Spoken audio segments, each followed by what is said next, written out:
algo pues muy importante. Asumimos con esta idea de autonomía que tenemos los seres humanos que es importante que se consideren nuestras opiniones. Entonces, retomando un poco esta idea de que los embriones no cuelgan en los árboles, sino que si se generan o si están en algún sitio para poder investigar con ellos, pues de manera teórica y práctica, lo que se ha postulado es que a quien se le tendría que pedir permiso, más que a los médicos, porque los médicos y los químicos y biólogos que suelen estar en los laboratorios son quienes resguardan los embriones, realmente quien decide sobre ellos para ver qué es lo que se va a hacer o qué no se va a hacer, pues son los que voy a llamar de manera muy general padre y madre. Es una cosa muy complicada aquí hablar. Estaba hablando con el doctor Jorge Linares respecto a esto. La idea de parentesco es una cosa que realmente se modifica con la llegada de la reproducción humana asistida.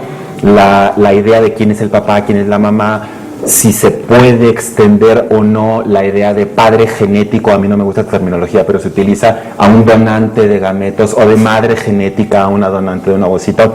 Es una cosa que tenemos que dar otra charla. Podríamos hacer otra charla, que tampoco me voy a meter, sobre esta cuestión de, ya se fue el doctor Covarrubias, pero que preguntaba el doctor, se me olvidó el nombre, pero es que es tan famoso que impacta tener este público tan especializado, respecto a la posibilidad de anomalías en la descendencia. Evidentemente está muy claro, y los textos de embriología clínica después de la llegada de la reproducción asistida, no es exactamente igual el desarrollo biológico que se da in vivo que cuando se da in vitro. Todo lo que se supone que ocurre in vivo de entrada es más rápido in vitro. Cuando se utilizan los medios de cultivo, ya lo mencionó claramente el doctor Covarrubias, no es igual que crezca un embrión en un medio de cultivo en el laboratorio a que crezca dentro del fluido uterino. Esa es una diferencia ya fundamental entre los dos tipos de desarrollo. Cuando uno ve cómo se trabaja en un laboratorio de reproducción humana asistida, hay dos formas fundamentales de tener a los embriones. Una con medios secuenciales, que es poner primero un tipo de medio y después otro tipo de medio, bajo la idea de que a un mayor grado de desarrollo de las células embrionarias requieren otro tipo de nutrimentos, y otro, poner un medio único, bajo la idea de que, como no se puede saber si en este momento, dentro de 35 minutos, va a requerir otro nutrimento, pues ponerle un medio enriquecido con todo lo que va a requerir para que pueda desarrollarse. Entonces, de entrada hay diferencias técnicas que desde luego van a modificar la epigenética. ¿Qué tantos daños puede tener un embrión? Hay mucha literatura, luego se puede compartir también respecto a las revisiones que se han hecho. Hablar de 5%, por poner el ejemplo que es el doctor Covarrubias, la verdad es mucho. No suele ser mucho más que el 0.3 o 0.4%. Entonces, claro, cuando se dobla o se triplica y del 0.3 pasa al 0.9, pues sí se triplicó, pero la verdad es que masivamente es muy poco lo que puede ocurrir, con problemas muy en ocasiones muy difíciles de diagnosticar. Por ejemplo, aumento de TOC.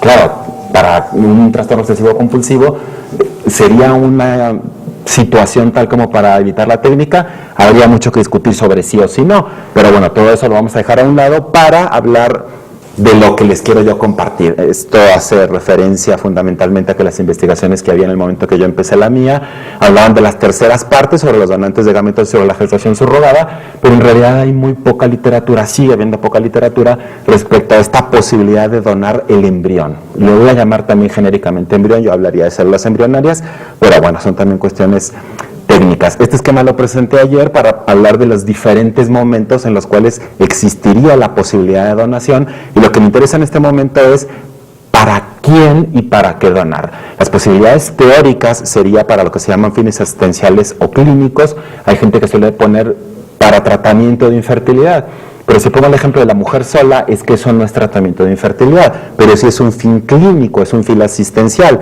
con fines de investigación, que estoy totalmente de acuerdo con lo que mencionaba el doctor Covarrubias. Desde luego, si queremos saber cómo se desarrolla tempranamente un embrión humano, pues habrá que ver el embrión humano.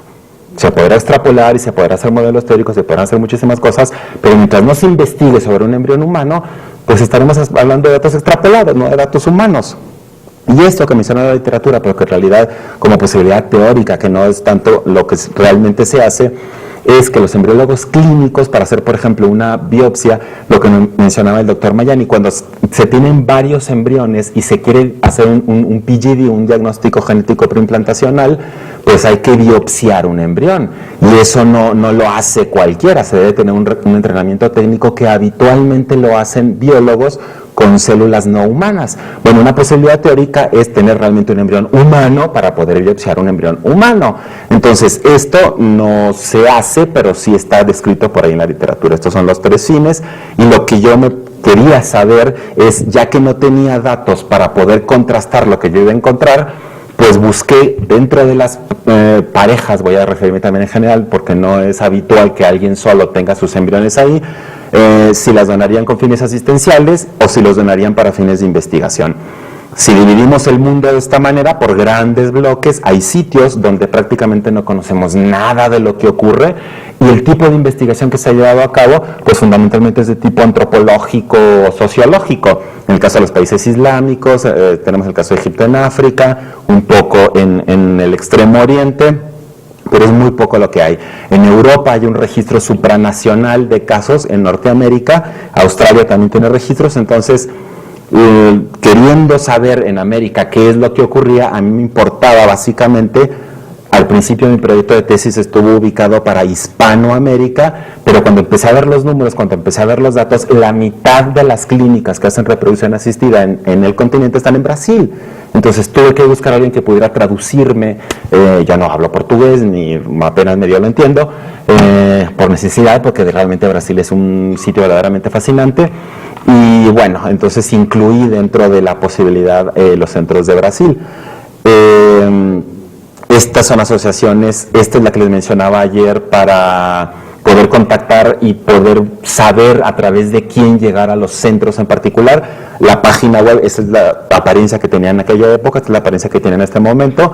Cuando le dan ustedes ahí el clic, pues se pueden meter a dónde están las clínicas, cuál es la dirección, quién es el médico que está ahí, quién es el personal no médico. Hay muchísima información que tienen ahí, y estas tablas que van a ver aquí es un resumen muy sintético de todo lo que hice yo. Primero tuve que contactar por correo electrónico a las clínicas para poder pedir el permiso, ver si había interés, porque se imaginarán ustedes que ninguna de las investigaciones en este sentido tiene una muestra estadísticamente representativa para ver qué es lo que piensa la gente. No, hay que pedirle permiso al centro, hay que pedirle permiso a la gente, y regularmente tiene uno criterios de inclusión y criterios de exclusión para poder ver quién acepta participar. Entonces tenía yo que ver qué clínicas pudieran participar, quiénes estaban interesados. Entonces finalmente obtuve respuesta de Ecuador, Uruguay, Bolivia, Perú, Colombia, Venezuela y Brasil. Tantos hombres, tantas mujeres, y mi total, después de que quité todos los que no cumplían con mis criterios de inclusión y exclusión, que fueron casi 100 cuestionarios, pues me quedé con 602 cuestionarios. Tengo también una parte cualitativa, y hacía yo entrevistas que tampoco me voy a poder meter aquí. Estos son comparativos para los datos de los países. La edad media a la que suelen acudir, por lo menos en esta muestra, es de 37.42 años más menos 5, que es más o menos lo que refiere a la literatura a nivel mundial. Es un par de años promedio más alto que respecto a otros países, porque en países latinoamericanos suele retrasarse el diagnóstico de la infertilidad, pues precisamente porque no llegan un personal especializado, y reitero lo que decía ayer, porque no tenemos un sistema de salud público y universal. La inmensa mayoría está casada.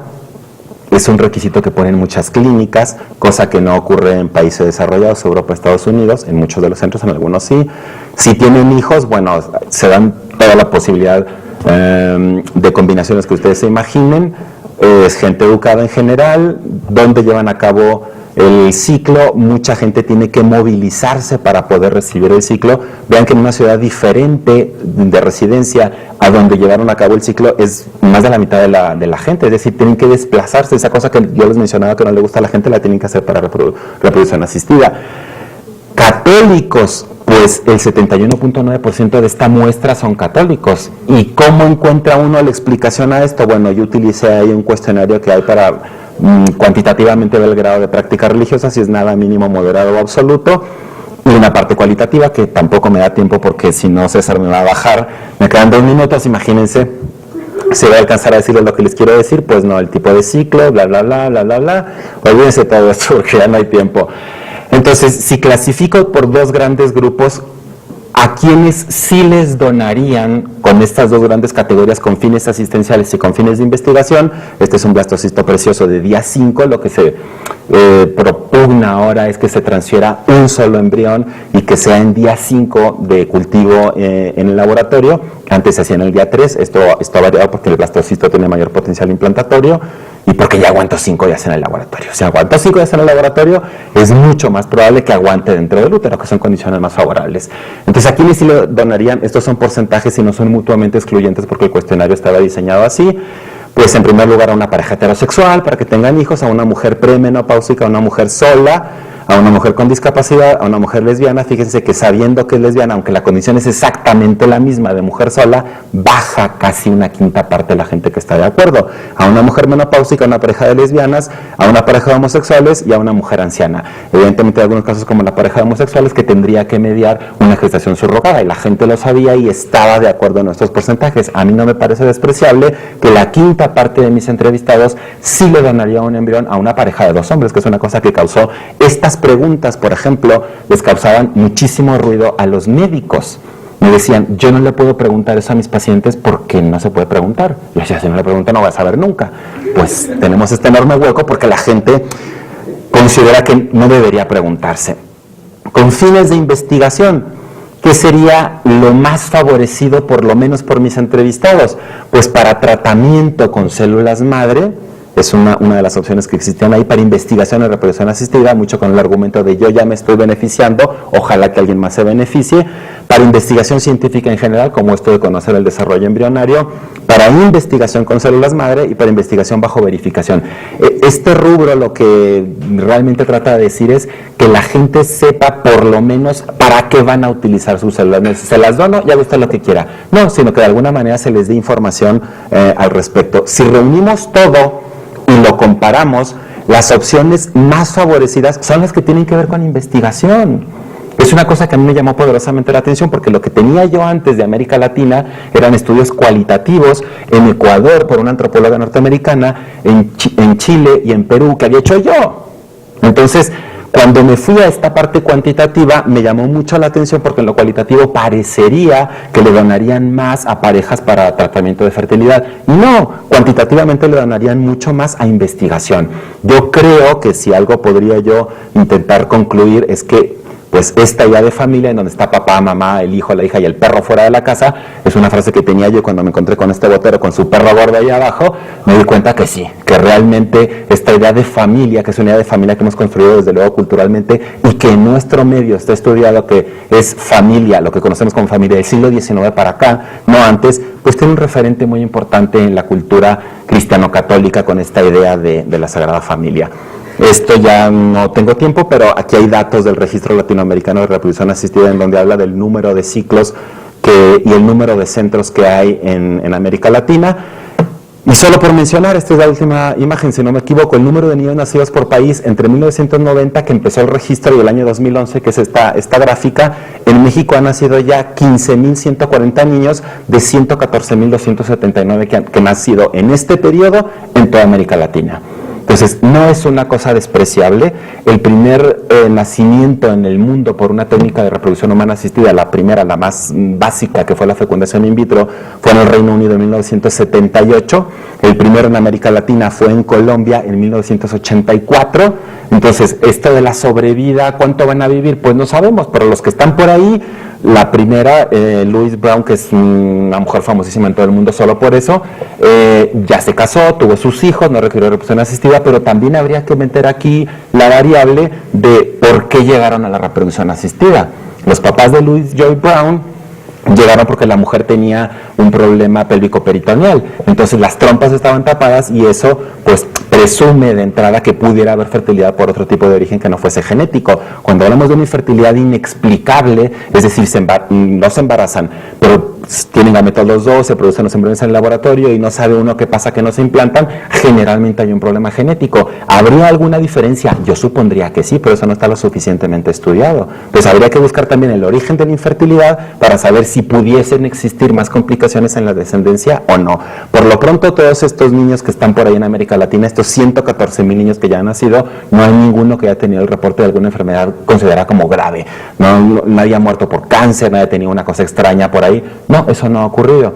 Entonces, me parece que el número no es despreciable como para poder considerar que esto pues tiene una eficacia y una seguridad, que por lo cual se siguen haciendo, hay tantas clínicas, y Edwards recibió el Nobel hace un par de años, o sea que no es casual. Estos son aspectos del documento, aspectos éticos y legales que les había mencionado, mi hija que ya la conocieron ayer, y me pasé 5 minutos, lo siento mucho, yo tenía esto pensado para 15, entonces, bueno, les agradezco su atención y le dejo el micrófono a la persona que sigue.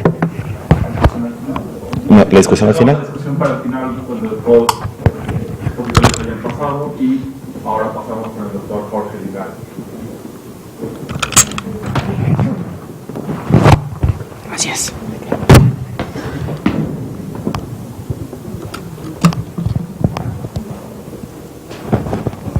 Bueno, buenas tardes. Yo solo quería ampliar un poco algunos de los temas de ayer que salieron también en las preguntas sobre mi exposición sobre el moral enhancement, y es el tema de la agencia moral o de la agencia personal. Uno de las objeciones que planteaba de manera teórica sobre la posibilidad de esta especie de incremento de las capacidades morales es que podía producirse un fenómeno de desdoblamiento del agente o del sujeto agente, ¿no?, en la toma de decisiones. Suponemos, bueno, hay un esquema clásico en la filosofía, un esquema racionalista, es la tradición que ha dominado al menos en todo Occidente. Suponemos que hay un sujeto racional que está plenamente consciente de sus ideas, de sus decisiones y de sus intenciones, y que ese sujeto racional toma decisiones después de ponderar una serie de factores, hacer digamos un cálculo, una estimación, encontrar las distintas posibilidades y decidirse por una de las opciones, ¿no? O sea, como la teoría típica de la decisión, que está desde el libro sexto de la Ética Nicómaco en Aristóteles hace 25 siglos hasta la fecha, y seguimos pensando que ese es el esquema que funciona, que hay un sujeto racional, una especie de centro decisor en nuestra mente, o si quieren probablemente nuestro cerebro esté cableado por ahí, que toma decisiones. Ahora bien, ese esquema racionalista es una abstracción, es un modelo, finalmente es un modelo aproximativo que construyó la filosofía y que ha sido muy predominante. Después, ya en la época moderna, Kant lo refuerza porque le pone además a este sujeto agente decisor una serie de imperativos, los imperativos morales, que son leyes morales que el sujeto se da a sí mismo, ¿no? Y que una acción moral tiene sentido o vale cuando el sujeto se impone a sí mismo un deber, ¿no? Y cuando no hace algo por sus inclinaciones espontáneas, intuitivas o emocionales, sino que va a tomar la decisión correcta a partir de una regla máxima universalizable, que sería una ley moral, ¿no? Y entonces se reforzó en esa idea, con este modelo, la idea de este sujeto racional puro que toma decisiones a partir del análisis de las posibilidades y de las condiciones o de las opciones que tiene. En la filosofía contemporánea, y sobre todo, bueno, desde ya fines del XIX y también todo el siglo XX, hay una serie de revaloraciones de nuestra concepción del sujeto, y desde luego se hace mucho más complejo el modelo, porque se ve, por ejemplo, a partir de Freud y el psicoanálisis, todo el conjunto de motivaciones inconscientes que aparecen en las decisiones humanas y en las acciones humanas. Eso por un lado. Por otro lado, se vuelve a mirar toda la parte de la experiencia emocional, que también algunos filósofos modernos habían tratado, Hume, Spinoza, el propio Descartes, aunque lo habían diseñado algunos.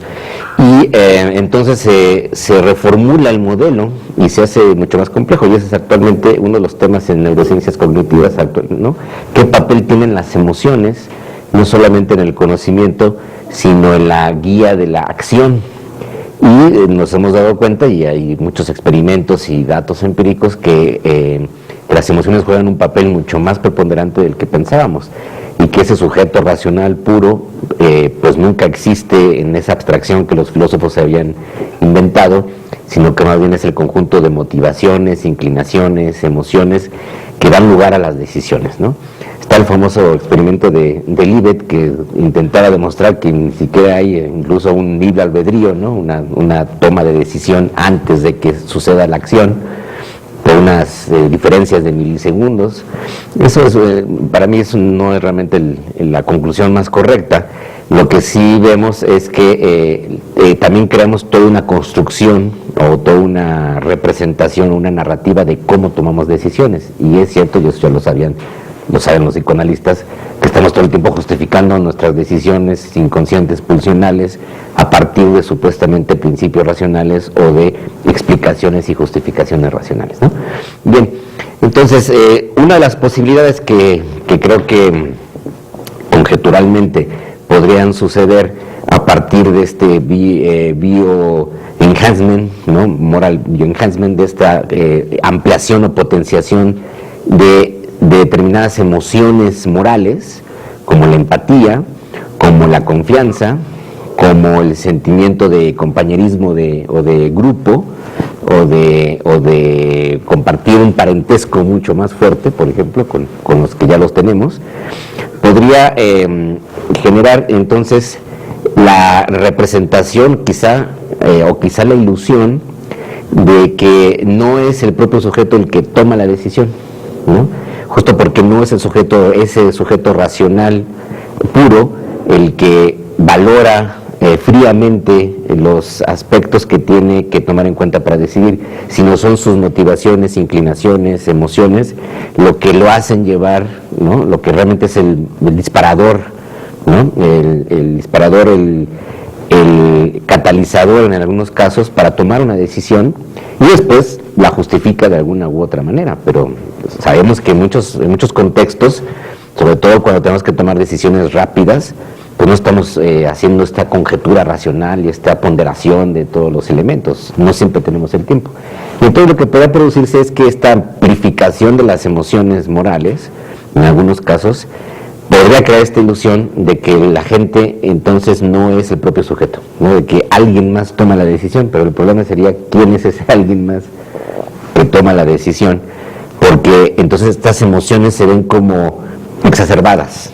Es como cuando alguien, desde luego, en un estado eufórico, puede tomar decisiones precipitadas, normalmente son decisiones de las cuales después se arrepiente, o cuando con un estado etílico intermedio puede también sentirse, ¿no? O muy sagaz, o muy osado, o muy con lazos muy fuertes con los demás sujetos, y después se da cuenta que no era él el que tomó esa decisión, ¿no? Que no era su decisión, que no era su voluntad, ¿no? Haber decidido tal o cual cosa. Entonces, tenemos experiencias de que nuestros estados emocionales también nos juegan trampas, y que después renegamos o digamos o desconocemos la decisión que tomamos en tanto que esa emoción estaba presente, ¿no? ¿Qué pasaría entonces si esta potenciación biotecnológica o neurobiotecnológica de las emociones morales fuera permanente y fuera irreversible, ¿no? Entonces, ¿qué sucedería en algún momento dado en que el sujeto se adaptaría a esa nueva condición emocional? Pero probablemente es como si estuviera siempre en un pico emocional eufórico, porque estamos hablando de emociones que son intensas y que implican una mayor vinculación o sentimiento de vinculación y comunidad, ¿no? Que a lo mejor no siempre es necesario, que a lo mejor en un momento se requiere también distanciamiento y disociación, que es lo que permite a los sujetos hacer reflexiones sobre sus propias decisiones, ¿no? Por último, lo que les decía ayer, lo que no se puede instrumentalizar o no se podría, digamos, producir artificialmente, si valga esta expresión, es la experiencia misma de la decisión, ¿no? O sea, el sujeto de todos modos tiene que tomar decisiones, y son sus decisiones las que actúa con su cuerpo, las que son suyas, las que tiene que reconocer como suyas. El problema es que podría desconocerlas, como el que está en estado estílico o estado eufórico, que después puede decir, híjole, me equivoqué porque estaba yo demasiado emocionado, ¿no? En este caso no habría posibilidad de esa especie de corrección o desconocimiento de la decisión previa. Es una manera en que me imagino que podría suceder este desdoblamiento de la agencia moral o del sujeto moral, si en efecto las posibilidades biotecnológicas nos dieran por resultado esta capacidad de ampliación significativa, sustantiva, de las emociones morales de un modo permanente o de un modo que fuera irreversible. Ahora, la doctora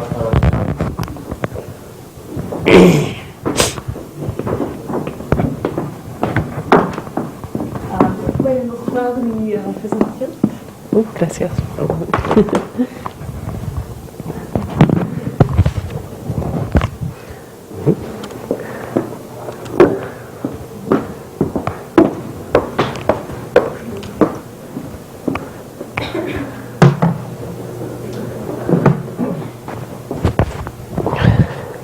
Ok, bien, voy a tratar de algunos de los mismos temas,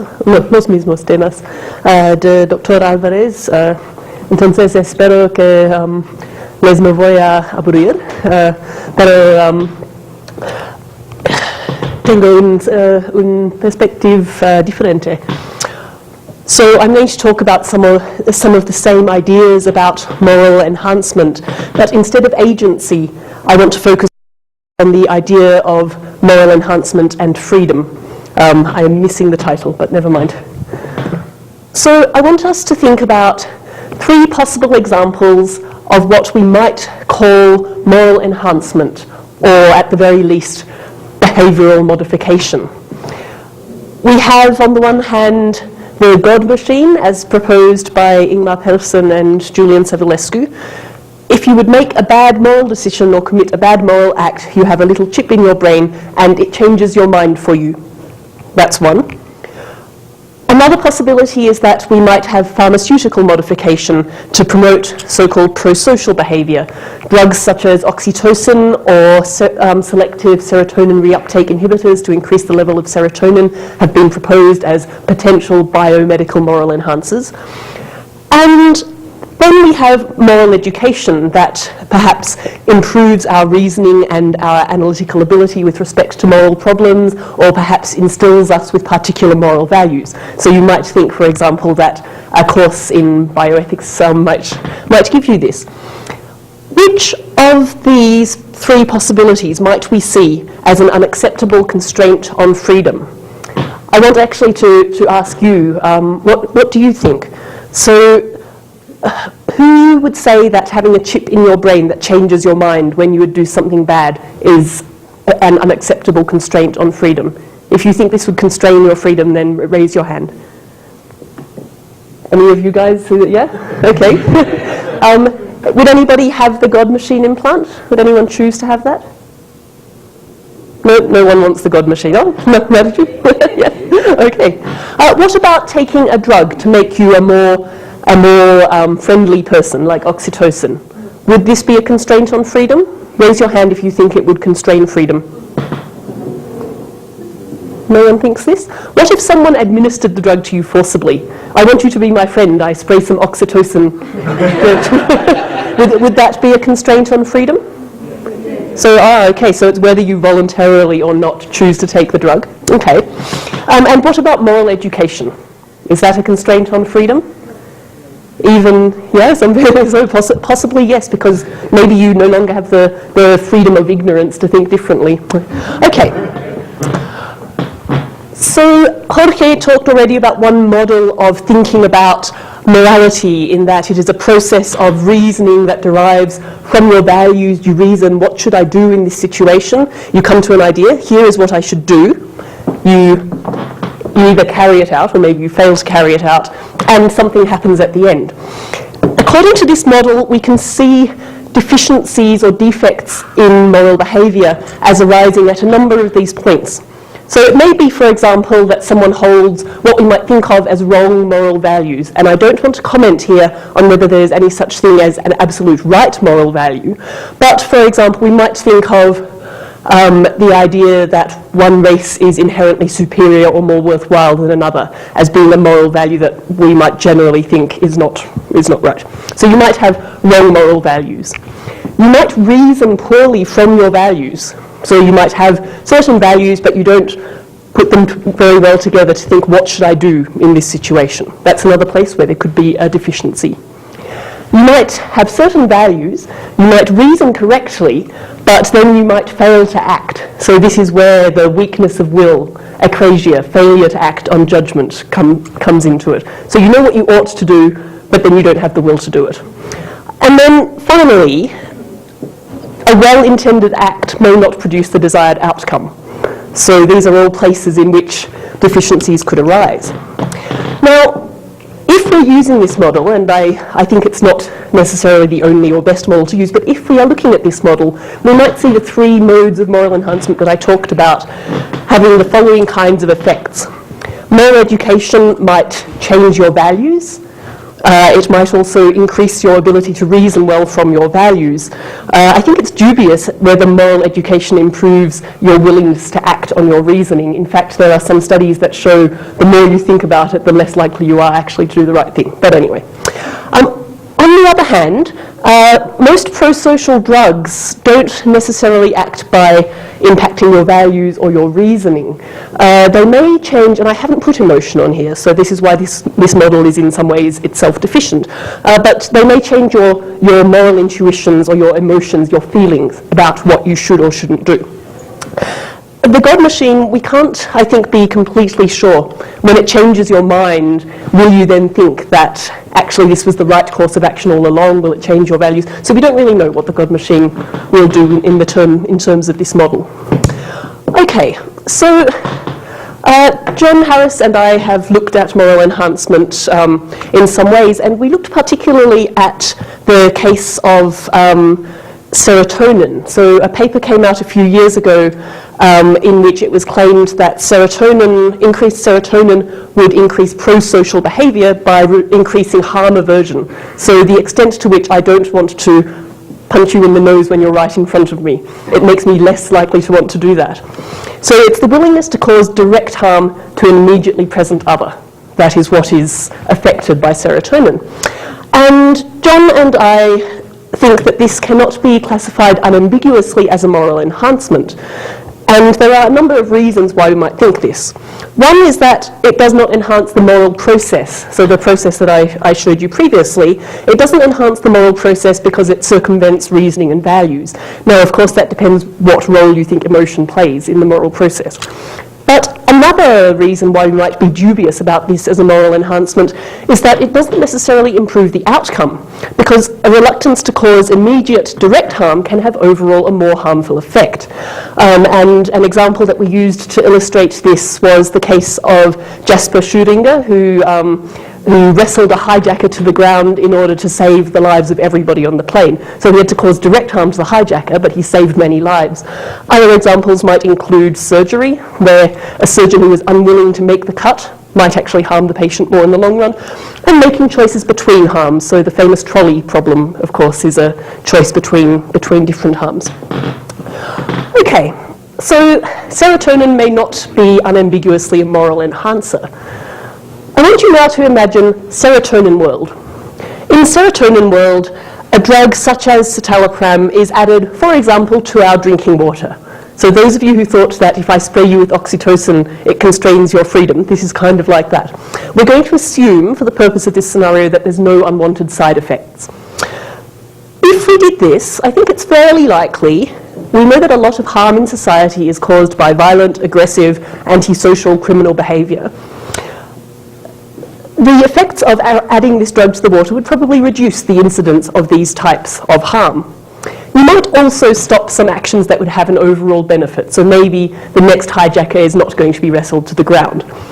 But I think given the frequency with which violent crime occurs in our society, it's probably fair to say that we would reduce overall harms.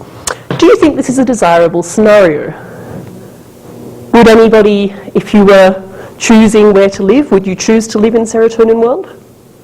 Anybody, yes? Anybody violently opposed? I would not want to live in such a world. Okay, are you following me? Yeah? Okay. All right. Just when I say who would do this and who would do that and no one answers, I think maybe you are lost. Okay, so I think many of us would find this distasteful, the idea that maybe the government puts serotonin in our drinking water. But I want to examine why we might have objections to this. So there are at least two possible reasons why we might object to this. And I want to analyse these in terms of John Harris's position on moral enhancement and freedom. So he has two reasons by which we might object to this form of forcible moral enhancement. He thinks that in order to be moral agents, we need the freedom to choose differently. So he phrases it in terms of autonomy, but I think his position is that without the freedom to choose differently, we couldn't be moral beings. And for example, we think that acts of nature are not moral acts, they just happen. So we need to be able to choose to think differently. I think that argument works reasonably well in some ways against the serotonin world. But there's another argument, and this is where I think it becomes problematic. He also thinks that freedom is constrained by having serotonin forcibly applied to you, and that freedom is more important than averting the harms that might arise if you didn't drug people with pro-social drugs. So in other words, what he's saying is even if the outcomes of this behavioural modification are good, the benefits are outweighed by the harm of constraining freedom. Okay, so I'm going to skip over the first bit because I think hopefully people are with me there. But looking at the second argument by which the imposition on freedom in serotonin world is more harmful than the harms that we would be averting by giving everyone drugs. I think there are problems with this argument. First of all, it assumes that the harm of constraining one's freedom to act as a moral agent, in other words, the freedom that is constrained when you take away the ability to choose differently, is more than the harmful consequences that would be averted. But I think a lot of acts of violence and aggression may not actually be the result of exercises of moral freedom in the first place. If you think about violent crime and so forth, are they really moral acts based on freedom? Are they the product of fully autonomous choice? If they're not, how can we say that preventing those acts through the administration of a drug is a meaningful imposition, a meaningful harm on freedom? Furthermore, and I was interested that nobody would choose to live in serotonin world, what if actually most violent and aggressive behaviour is due to deficiencies in serotonin? So just because we have a certain naturally occurring level of this chemical in our brains doesn't mean that that's the ideal level for the best moral behaviour. If it's freedom that's most important, what level of serotonin is optimal for maximising freedom? Why should we assume that what is natural in our brains is the best? And finally, I think there's a question about whether any harm to freedom can really outweigh ultimate harm. So Pearson and Sebelescu talk about ultimate harm. Surely there can't be a harm that is worse than ultimate harm. As a final point, I think that I left emotion out of the model that I put up. But I think the idea of serotonin world and the question of whether it imposes unacceptable limits to freedom forces us to think. Pro-social drugs may constrain freedom by making us slaves to emotion, if you like, creating instinctive aversions to inflicting harm. But on the other hand, we might also argue that some emotions are important to morality, that as well as reason, emotion feeds into the process of moral decision-making and action. Where do we find the optimum balance between strong emotions that are essential for morality versus other sorts of emotions that might lead to defective moral reasoning? Why should we presume that it's the naturally occurring level of serotonin that strikes this balance? Okay, I'm not going to talk about that one because that's a little bit beyond and I think I'm out of time. But I think the question remains for us if we... Do I have a pen? To incorporate emotion into the model. We might think that both emotion and reason feed into our process of reasoning to get to action. But how do we know whether we should have this much emotion and this much reason, or this much reason and this much emotion, and where's the correct balance between the two? So I think that's where I'm going to leave it for now and hand over to Cesar to give the last presentation. Entonces ahora, por raro que parezca, me autocedo la palabra y trataré de mantenerme en el tiempo necesario. To let you time yourself for Ah, ok.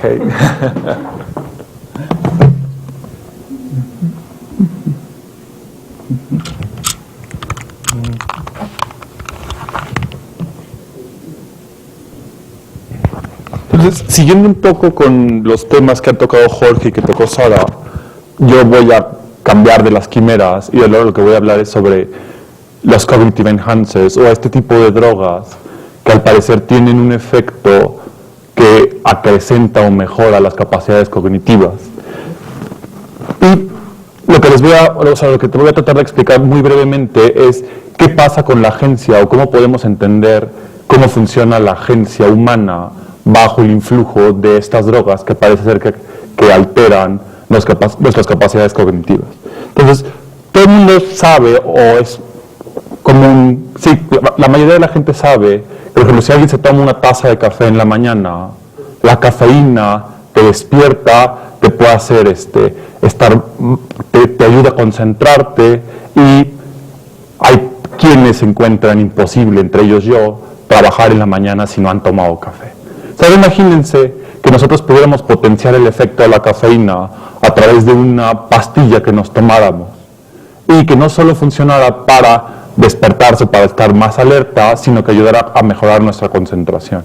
Entonces, muchas personas se dieron cuenta que este tipo de acciones son posibles al consumir medicamentos que fueron diseñados o que han sido avalados para tratar cierto tipo de padecimientos médicos o padecimientos que se han sido nombrados como médicos, ¿no? Entonces, entre estas está el Ritalin, que es muy famoso, y otras que hay como el Adderall, el Provigil, que parece ser que en pacientes que están sanos, que no las requieren médicamente, lo que hacen es que mejoran la concentración, mejoran la capacidad para trabajar mucho más largo periodo.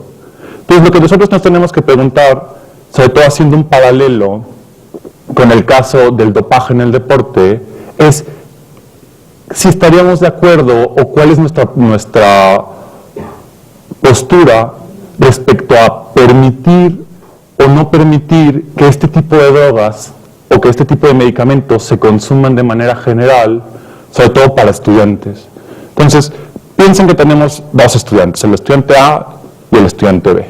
Si el estudiante A se para diario a las 7 de la mañana, va a clase, sale a las 2 de la tarde, estudia toda la tarde y así durante todo el semestre.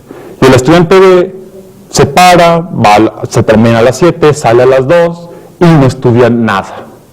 Pero el día antes del examen, el estudiante B se toma una pastilla, esta pastilla le permite concentrarse muchísimo y al final los dos estudiantes A y B salen igual en el examen. Lo que ustedes pregúntense ahora es, ¿les parece que el estudiante B está haciendo trampa? O sea, está cortando el camino o tomando un atajo, y si creen que esto es algo que debería ser regulado, como de la misma manera pensamos que está regulado el hacer trampa en un examen con un acordeón. Entonces, si alguien saca un acordeón en el examen y de ahí copia las respuestas, claro que todo el mundo piensa que el profesor debería quitarle el acordeón y reprobar al alumno en el examen. Pero imagínense que no está viendo las respuestas, sino que tiene algo en el oído donde alguien le dicta las respuestas. Entonces hay alguien en el otro salón dictándole las respuestas. Bueno, parece ser que no es diferente al caso de cuando él lee del papel las respuestas. Pero ¿qué pasa si en lugar de que haya alguien en el otro salón dictándole las respuestas, este mismo tomó una pastilla que le permitió tomar un tipo de fotografía mental de lo que estaba viendo? Y entonces, en lugar de que alguien le dicte las respuestas, a través de este fármaco que este alumno toma, puede ver los mismos resultados que en los primeros dos casos. Entonces, parece ser que nuestras intuiciones, o al menos mis intuiciones morales respecto de los tres diferentes casos, son distintas, mientras que consideraría que los primeros dos, de hecho, están haciendo trampa, el tercero es más difícil. ¿Por qué es más difícil? Porque no está claro que este personaje o que este alumno, de hecho, esté rompiendo algún tipo de norma que evite o que le dé una ventaja sobre aquellos otros que sí estudiaron. Entonces, siguiendo como esta idea, una filósofa que se llama Lubomira Radoilska escribió un artículo donde dice que claro que los cognitive enhancers, que estas drogas que ayudan a mejorar las capacidades cognitivas, van en contra del espíritu epistémico, en contra de nuestras intuiciones morales sobre qué es bueno y cómo deberíamos de poder conocer y cómo deberíamos de acercarnos al conocimiento. Y ella dice, imagínense estos tres casos. En un caso tenemos dos sujetos, el sujeto A y el sujeto B. El sujeto A va por la vida como cualquier persona normal, pero el sujeto B está encargado de que el sujeto A solo adquiera conocimiento verdadero. Entonces, cada vez que el sujeto A hace una multiplicación, el sujeto B lo que hace es que revisa que el resultado que este sujeto A va a escribir sea el correcto y si no, lo cambia. Entonces, acá claro que pensaríamos que el sujeto A no es que esté aprendiendo o no es que no somos capaces de reconocer que su conocimiento es propio, sino que tendríamos que atribuirle todos sus buenos resultados a B. ¿Por qué? Porque cada vez que éste se equivoca, B está ahí para corregirle y decirle, no, es que este no es el resultado. Entonces, supongan que A no sabe que B existe, que es el caso como el que hablaba Jorge. Supongan que B no es un agente externo, sino que B es un agente que opera dentro de la propia mente del sujeto A. Entonces, cada vez que también les parece a lo que decía Sara sobre el God Machine, cada vez que nosotros nos vamos a equivocar, en este caso moralmente, en este caso haciendo otro tipo de procesos cognitivos como multiplicaciones o demás, este agente externo nos da el resultado correcto. Entonces, esta filósofa plantea ese escenario y dice, claro, si ese escenario es el mismo escenario que el de las drogas que nos ayudan a mejorar las capacidades cognitivas, entonces tiene que ser claro que no es que nosotros seamos capaces de decir que somos nosotros los que hemos aprendido más y los que somos dignos de ser reconocidos por lo que hemos aprendido, sino aquellos que son dignos de ser reconocidos por lo que han aprendido es este otro elemento que podría ser o el God Machine en el caso que mencionaba Sara o en el caso que mencionaba Jorge, moral enhancement que podría ser cualquier otro. Pero a mí lo que me parece raro de este argumento, o lo que yo creo que está mal ahí, es que se le está dando un tipo de agencia, en este caso a los fármacos, que no podían tener. Entonces, mientras esta filósofa piensa que este fármaco o que estos implementos que nosotros podríamos tomar para concentrarnos funcionan como agentes externos que nos dan las respuestas correctas, como el caso de una calculadora, yo creo que no funcionan así, o de hecho no pueden funcionar así. ¿Por qué? Porque ella está pensando en unos casos que se llaman Frankfurt cases, donde justo tenemos dos sujetos y el sujeto A no sabe que es manipulado por el sujeto B inconscientemente, ¿no? Como el caso que les ponía al principio, que cada vez que va a hacer algo equivocado, toma las acciones adecuadas para que siempre tenga la respuesta correcta, sin que sepa que está siendo compelido por este sujeto B. Entonces, supongan que ustedes concedieran que el estudiante que toma Ritalin, estando sano, está haciendo trampa. Entonces, la pregunta que ustedes tendrán que contestar es, ¿por qué está haciendo trampa? Entonces, alguien podría decir, claro, está haciendo trampa porque el que está haciendo el trabajo cognitivo o el trabajo intelectual es la pastilla. Pero esto sería lo mismo a decir que los premios Nobel que toman café, entonces no tenemos que darle el premio Nobel a la persona que de hecho realiza la investigación, sino al café, porque el café es aquel que le permite a esta persona concentrarse mejor. Entonces el problema de estas posturas donde decimos, claro, lo que pasa es que no es el agente el que es digno de ser reconocido por sus logros, sino este elemento externo que actúa sobre la gente para que la gente de hecho haga lo que hace, es duplicar elementos de agencia. Entonces es como si ustedes tuvieran dentro de su mente, dentro de su racionalidad, otra pequeña racionalidad que guía como a control remoto para que ustedes puedan hacer lo que aquello quiera. Esto quiere decir que, claro, cuando ustedes se levantan en la mañana, toman café y eso les permite manejar sin chocar por periférico, entonces ustedes no podrán decir, es que claro, yo me levanté y estuve atento, sino que lo que tendrían que decir es, el café fue el que manejó, o por medio del café manejó, y eso hace que nosotros perdamos como este tipo de agencia. Lo que yo digo, y que con esto cerraré, es que este tipo de drogas, de hecho, no nos quitan agencia, porque lo que funcionan o como funcionan es que incrementan las capacidades de un sujeto que ya es un agente. Entonces no pueden ser agentes mismos porque no son racionales, pero al estar sobre o al actuar sobre, en este caso, el cerebro de aquel que es el agente, le permite que este agente utilice esas capacidades de manera muchísimo más enfocadas, por ejemplo, en el caso de poder trabajar más tiempo, o que le mejore la memoria, o que pueda también, por ejemplo, dedicarse a objetos o a tipos a estudiar cosas que le parecen como muchísimo más difícil. Y con esto yo creo que cierro y abrimos el foro para la discusión. Ok, entonces, ya que estoy aquí parado, ¿alguien tiene alguna pregunta para alguno de los ponentes? Si le pasamos el micrófono.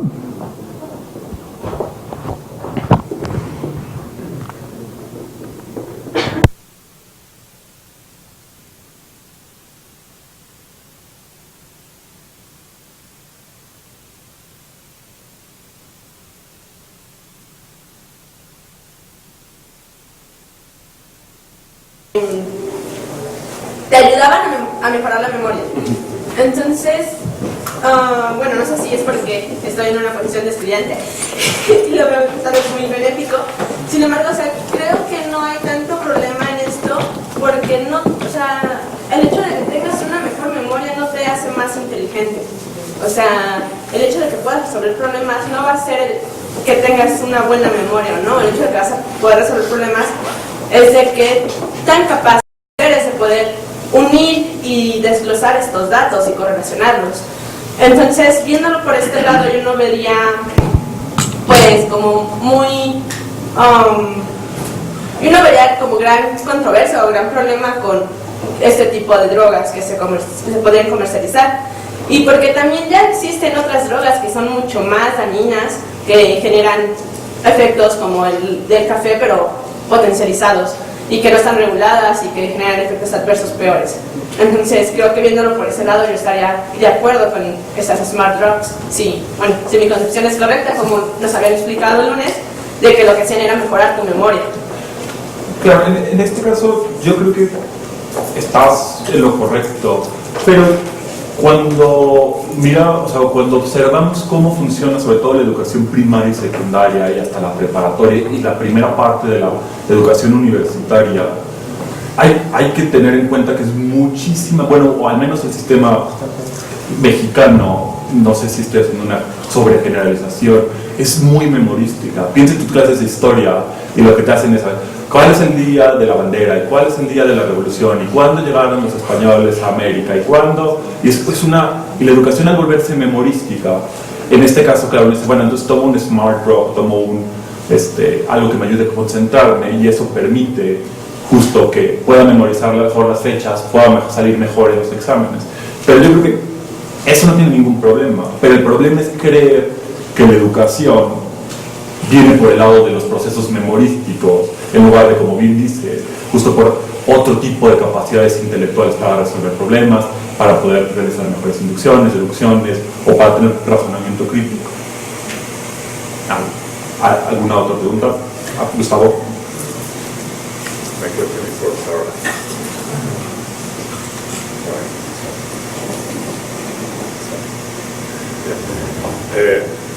Sarah, you didn't talk much about emotions, but from what you said, I inferred that you take a certain model of emotion as kind of equivalent to certain drugs as something more like physiological, and that would be debatable. I can think of many people thinking of emotions more in terms of like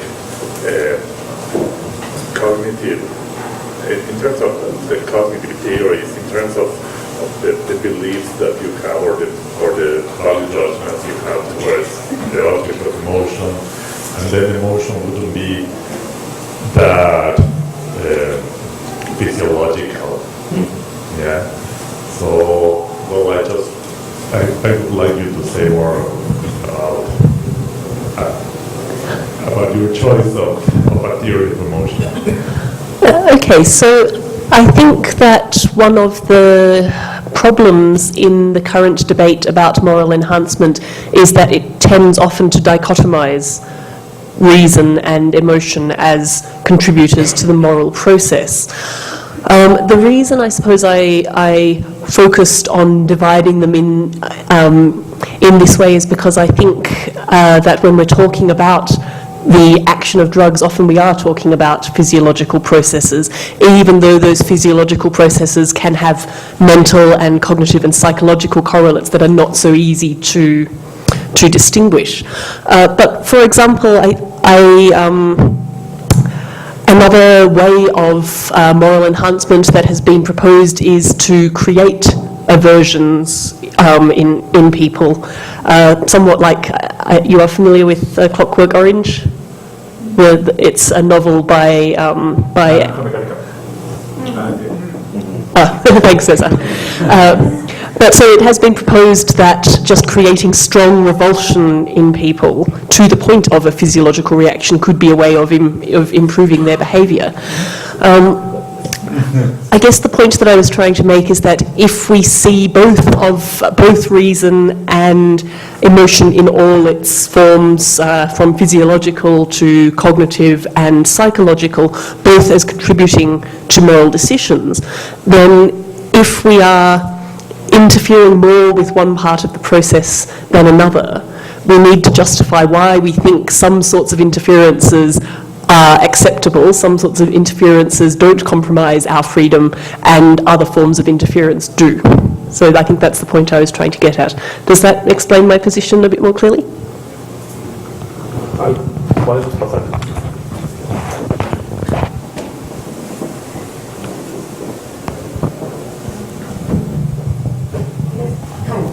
Bueno, yo les quería comentar sobre, no sé si han visto una película que se llama Sin Límites, sobre una droga que se crea para volverte más inteligente, y ponen un caso muy particular y muy gracioso donde hay dos personas que toman esta droga, donde uno había estudiado, me parece, economía y había leído libros de leyes, libros de muchas cosas, y otra persona que era narcotraficante y que hacía cosas muy raras y así.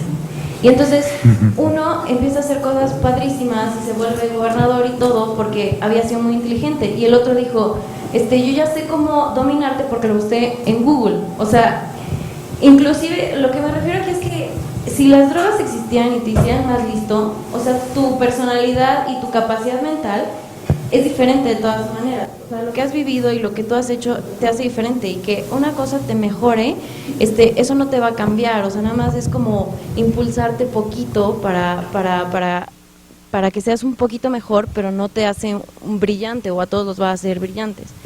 Otra cosa es que, por ejemplo, también el citalopram es un antidepresivo. Entonces aumenta la serotonina en el sistema nervioso central, y eso te hace sentir mejor. O sea, una persona que está deprimida te hace sentir mejor, y entonces también te puede hacer tomar mejores acciones, o te hace sentir mejor, ¿no? O sea, no tanto para dejar de ser agresivo o en esas cosas, pero te hace dejar de sentirte triste, entonces te hace pensar mejor también, ¿no? Entonces, no puedes decir que dale citalopram a los depresivos, pero no a los agresivos, ¿no? Entonces también es como, ¿qué hacemos en ese caso?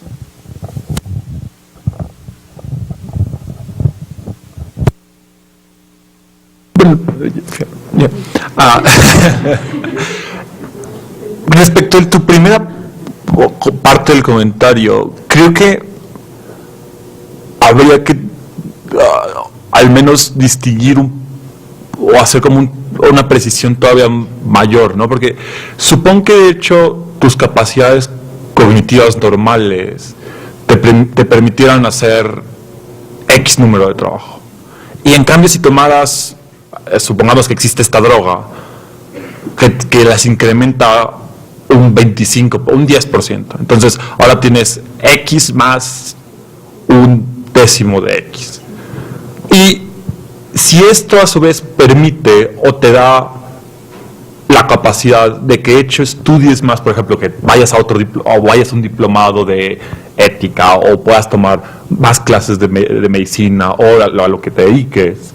De hecho, eso sí, creo que sí puede tener un efecto, o al menos me parece que no está peleado con que tenga un efecto, con que cambie la manera en la que te involucras con el mundo. Entonces, si de hecho eso supongo que estás estudiando medicina, si tomar esta droga te permite estudiar más tiempo y eso de hecho mejora tu práctica, eso de hecho, tu práctica médica, eso de hecho altera la manera en cómo interactúas con el mundo y eso de hecho acaba cambiándote a ti porque acabas siendo mejor médico, suponiendo que tengas todas las otras herramientas psicológicas. Entonces, creo que no habría que pensar que solo te incrementen las capacidades cognitivas en caso de que algún día existieran o que se mejoraran las que existen, sino que de hecho sí cambian la manera en la que te involucras con el mundo y eso no solo se reduce a ser más listo o a poder leer más tiempo. Y no sé si alguien quiera.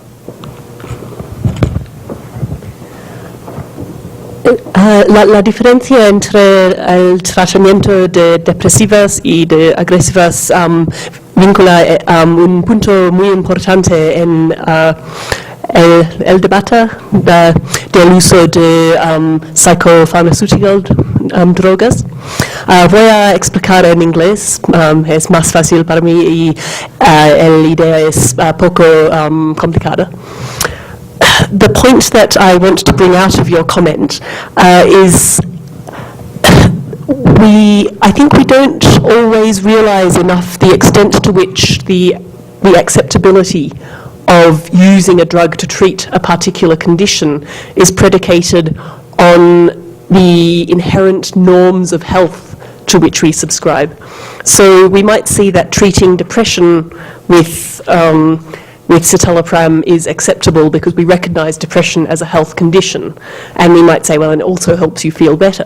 And we might say, well, bad behaviour is not a health condition, so maybe we shouldn't treat people like this. But in actual fact, we are now starting to classify some forms of very aberrant behaviour as medical. We are beginning to medicalise these and to say, actually, in these cases, we can give you drug treatment. What we don't always think about is the extent to which our understanding of depression as a health problem has been brought about by the availability of drugs that change our cognition. So if you look at the history of the development of psychopharmaceuticals, actually we find that to begin with, drugs that altered mood were not seen as treatments so much as simply drugs that have an effect on mood, and it was only with the idea that now we can do something, we have a treatment, therefore we can have a disease, that conditions such as depression became classified as health problems and thereby legitimate targets for medical treatment. So I think we need to be quite aware of those sorts of norms and how they influence our ideas about what's acceptable treatment and what's not. Did that make sense? Was it relevant? Yeah, sure. Okay. Bueno, yo quería preguntarle a Jorge, o más bien quería comentar, perdón, ya me brinqué a alguien, lo siento. Sí. Cambiando completamente de tema, es más bien para ver el tema de fertilización in vitro. Vimos que había una gran cantidad de personas, parejas que estaban dispuestas a donar a los embriones. ¿Qué pasa con las personas que no lo permitían? ¿Había alguna razón en particular por la cual no lo hacían? Bueno, había muchas razones aquí, y solamente puse algunos de los datos cuantitativos, pero una cosa muy interesante para mí es que quien tiene argumentos para donar considera que está haciendo algo bueno, y quien tiene argumentos para no donar considera que está haciendo algo bueno. Es decir, hay una ética de la donación y hay una ética de no donar, que es una cosa que creo que también tendríamos que rescatar, porque cuando hablamos de ética o cuando se habla en sentido coloquial, parecería para muchos que existe la ética y que la ética es una, y en realidad pues hay distintas aproximaciones éticas en distintos contextos bajo distintas condiciones. Entonces, ¿cuáles eran las diferencias que yo encontré, por resumirlas también de manera muy fundamental?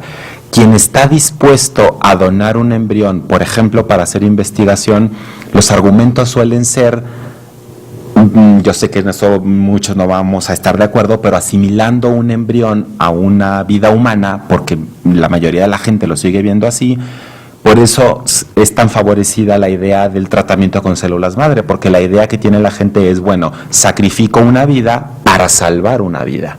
Ese fue un argumento muy común entre mis entrevistados. Y la gente que no donaría sus embriones lo haría fundamentalmente porque al sentir que es una vida y que es una persona de su familia, no quieren que alguien de su familia esté por ahí con otra familia o sufriendo lo que vayan ustedes a saber qué investigador loco le haga, que está muy presente en el imaginario de la gente. Es decir, que yo no fui a entrevistar ni a filósofos, ni a ginecólogos, ni a embriólogos con infertilidad, que yo fui con la gente normal y corriente, que es la que se puede uno encontrar en las clínicas que hace reproducción asistida. Entonces, no sé si eso responde un poco la... Hay muchos más argumentos, pero estos son los más comunes.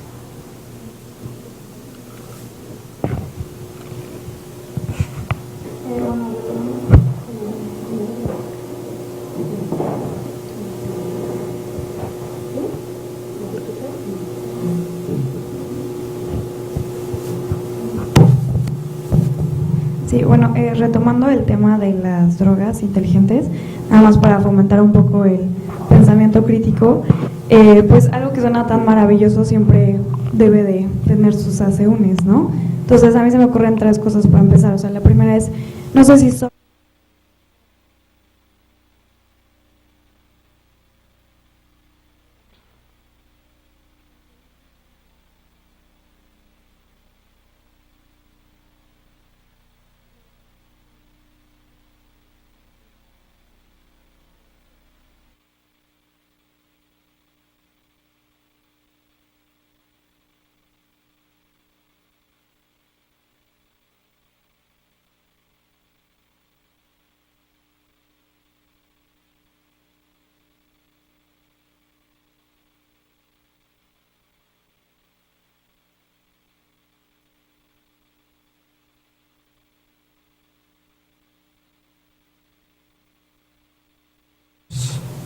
Preguntas, habría que preguntarle a su vez a la gente que justo hace la parte cuantitativa de esto y no hace la parte como filosófica o bioética que no incluye datos, o sea, de experimentos científicos sobre resultados de, claro, incrementó el 5%, el 10%, todos son, bueno, al menos como yo estuve hablando, son experimentos mentales.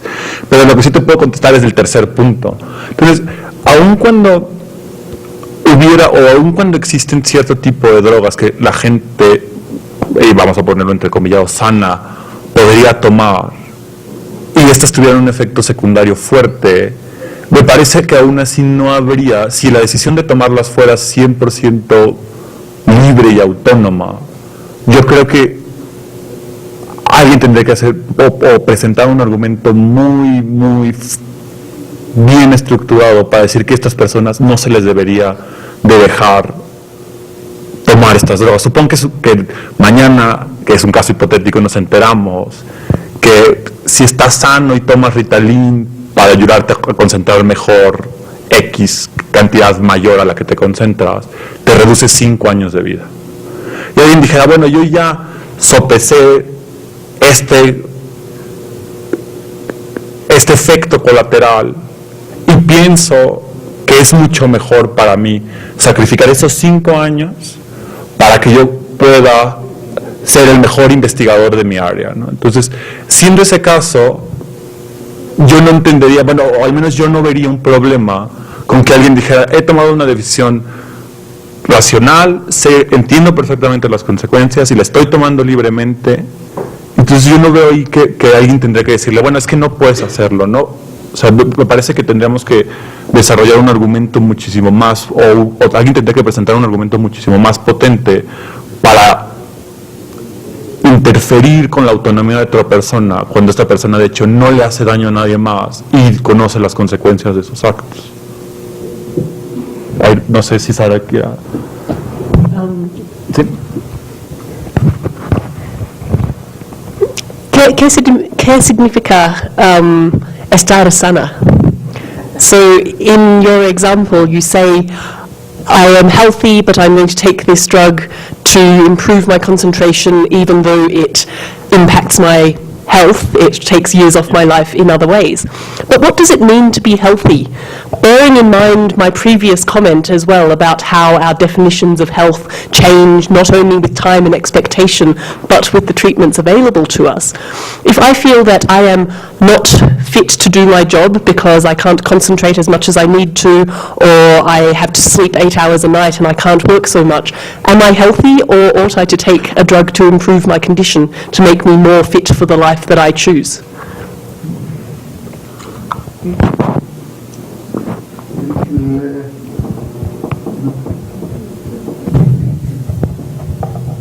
La duración del efecto de las drogas que se plantea ahora es interesante, porque estas drogas que actuarían sobre los receptores de ciertos neurotransmisores para mejorar la memoria sí tienen un efecto a corto plazo, y una vez que pasa el efecto de la droga pues ya pasó, como las drogas prohibidas, desde la marihuana, la cocaína, la heroína, etcétera. Acá es interesante que los antidepresivos que actúan sobre la recaptura de serotonina, como la sertralina, el Prozac y todas ellas, para su efecto terapéutico requiere que se usen constantemente, y su efecto se empieza a manifestar hasta 2-3 semanas y a veces más después que se inicia el tratamiento. Entonces ahí ignoramos mucho todavía de cómo el cerebro responde a este tipo de tratamientos. Entonces quien decida, si esto se llega ya a plantear seriamente, a ser más feliz y más contento y tener una mejor actitud sin estar deprimido o sin tener alguna otra enfermedad mental, pues yo creo que estará en todo su derecho, pero sí tendrá que tomarlas durante mucho tiempo. En cambio las otras drogas sí son para un efecto, como se usaba la anfetamina hace muchos años, antes de que se descubriera que produce una tremenda adicción, y que de hecho el efecto que produce en un adicto a la anfetamina es muy similar al de la esquizofrenia. El mejor modelo en animales de esquizofrenia es hacer a un animal, a una rata, un ratón adicto a la anfetamina. Entonces pues tiene uno que considerar esto de los efectos colaterales, pero insisto en que ignoramos mucho todavía para esto, ¿no?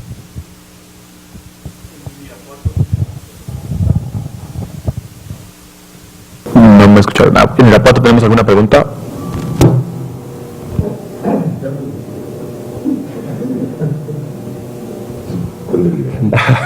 Una seña, deliberando, razonando.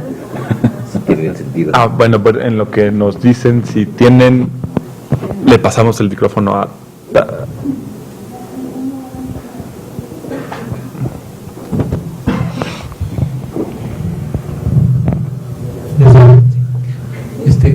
Yo estaba pensando de que aquí hemos hablado del uso de las drogas inteligentes para desde el punto de vista muy personal, pero la gente, por ejemplo, si las usara durante largo tiempo, necesariamente tendría que tener repercusiones a nivel de su interacción con su familia, o la gente que tiene, por ejemplo, si son profesores o que interactúe mucho socialmente, tendría repercusiones también a nivel social, no nada más individual, ¿no?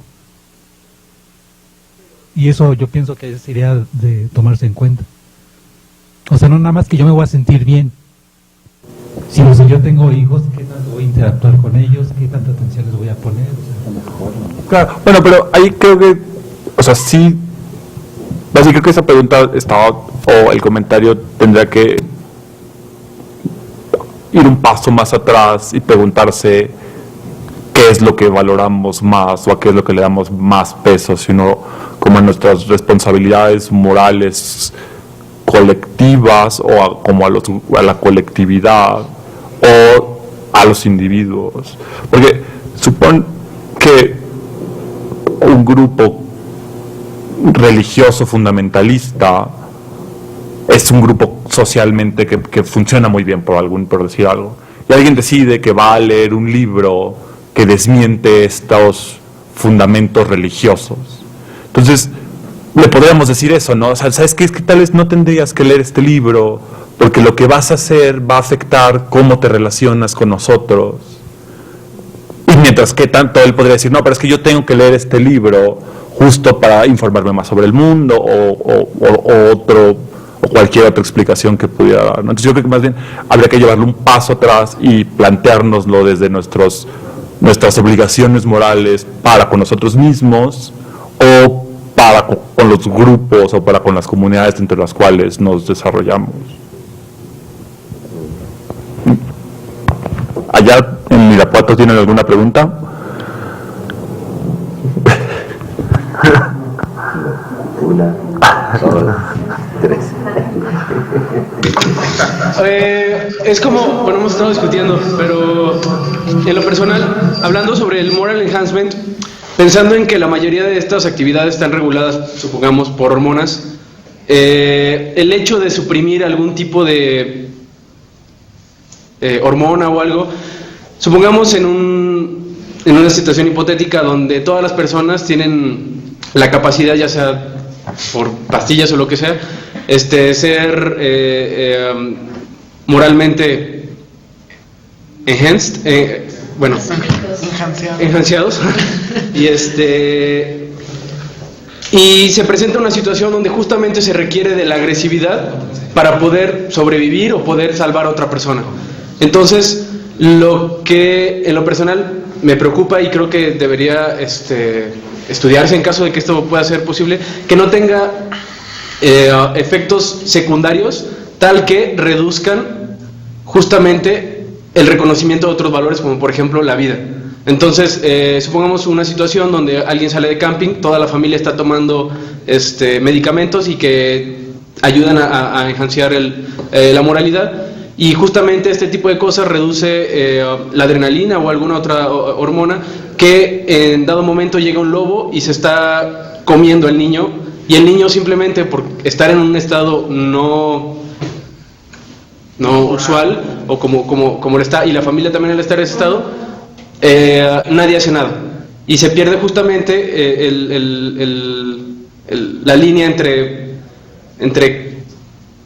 al hacer el enhance moral, qué tanto se está enhanceando una cosa u otra. Entonces, o sea, yo creo que se vuelve difícil justamente por la interrelación que existe en todo en un organismo, y que una cosa no significa o mejor dicho, una característica, ya sea molecular, no simplemente lleva a algún tipo de actividad, sino que hay un efecto, se llama pleiotrópico, de alguna cosa sobre muchas actividades.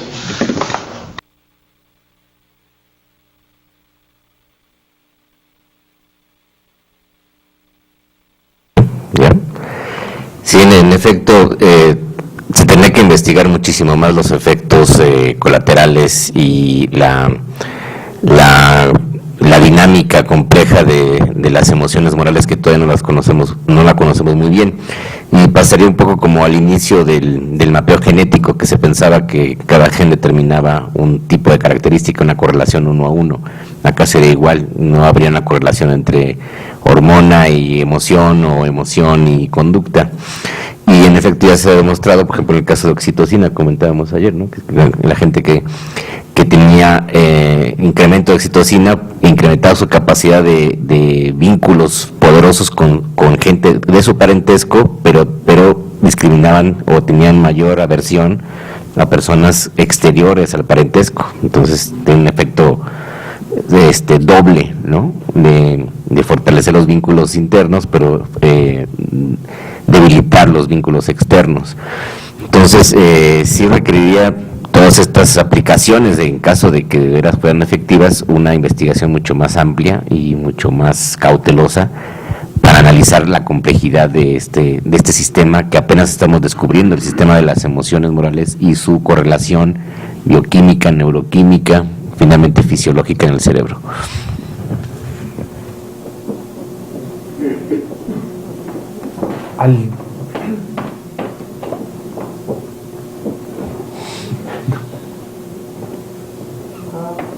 Yo me pregunto, en el hipotético caso que existan estas drogas de moral enhancement,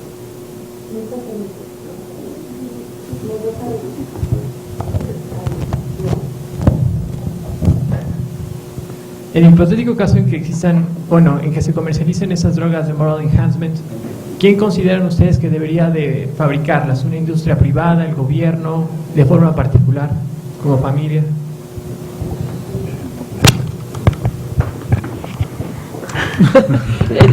Es una muy buena pregunta.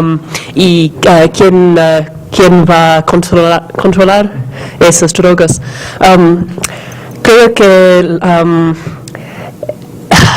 sea peligroso que el control de esas drogas vaya totalmente en el gobierno, porque hay muchos ejemplos cuando tecnologías habían usada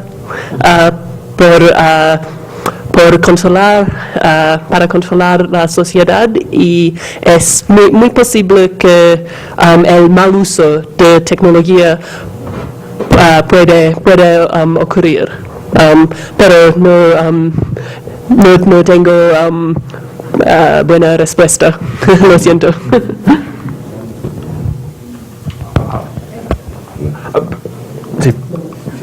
Sí, es que llevaba la mano. Perdón, sí. Allá.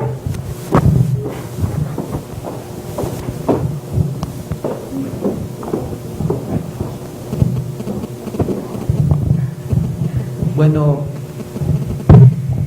ayer se mencionaba sobre el turismo médico, llevado ahorita a la ética sobre este tipo nuevo de drogas. Me pregunto yo, ¿realmente quién es la persona moral, o qué gobierno o qué institución es la que debe de aprobar a quién sí, a quién no? Porque, por ejemplo, si nos vamos a lo que es nuestro país, si un gobierno o una institución le dice, bueno, ustedes hablan precisamente de que alguien es en su sano juicio, entre comillas, buena persona.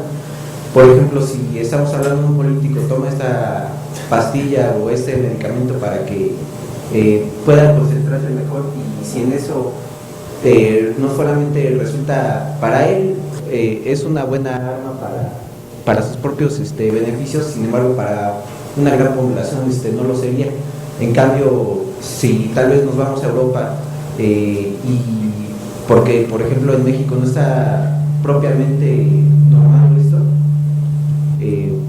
allá tal vez alguien que supuestamente lo podría merecer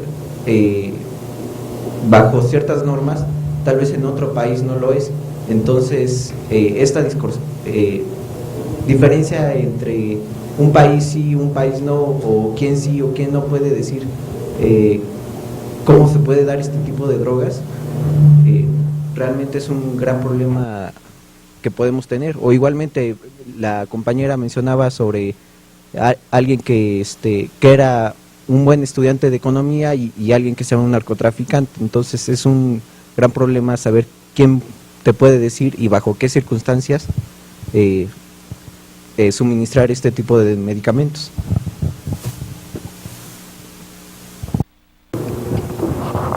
Creo que hablé ayer de turismo, quisiera decir algo, a lo mejor un poco retomando la pregunta del compañero anterior, la pregunta y la respuesta que dio Sara. La pregunta fue, ¿quién debería fabricar? Lo que la literatura dice es que las únicas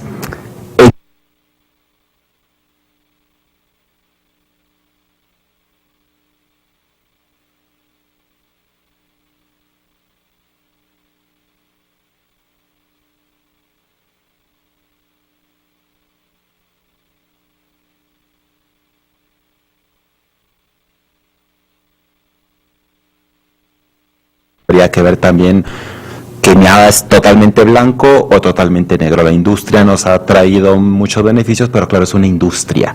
En este, reitero mi posición de ayer, en este mercado neoliberal de la salud, pues es esperable que obtengan una ganancia y que quieran buscar una ganancia. Claro, hay distintas aproximaciones éticas, hay una cosa que se llama ética de los negocios, la business ethics, hay revistas dedicadas a esto, y no es igual buscar la ganancia a toda costa que buscar la ganancia salvando cierto tipo de valores profesionales, sociales y todo lo demás. Entonces, sabiendo esto, sería de esperarse que con el mapa de atención y de investigación tan dispar que tenemos en el mundo, pues existieran algunos países que tuviesen la posibilidad de tener este tipo de drogas, en el caso de que existieran sin efectos secundarios y de libre venta o como la quieran ustedes poner, pues disponibles. Sería de suponerse también que esto generaría movilizaciones y sería muy difícil decir si con lo que ya tenemos disponible en cuestión de trasplantes, reproducción asistida, reemplazos de cadera, válvulas cardíacas, no se ha podido normar de manera internacional hacer algo uniforme. Yo creo que en caso de que esto estuviera disponible tampoco sería sencillo. Sigue siendo un gran reto. Y me voy a un ejemplo muy sencillito. Mencionaba yo como un ejemplo de la relación entre turismo y medicina, el jet lag.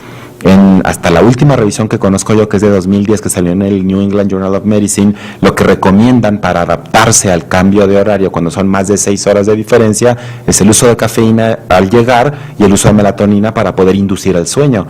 Bueno, hay algunos países europeos como España en donde la melatonina no está disponible. ¿Por qué? Porque la mayor parte de melatonina en el mundo se fabrica en Estados Unidos.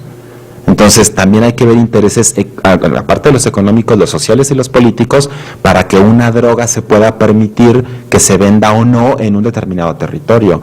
No siempre es que la droga sea mejor por el hecho de que esté disponible en el mercado, es que hay otros intereses. Héctor,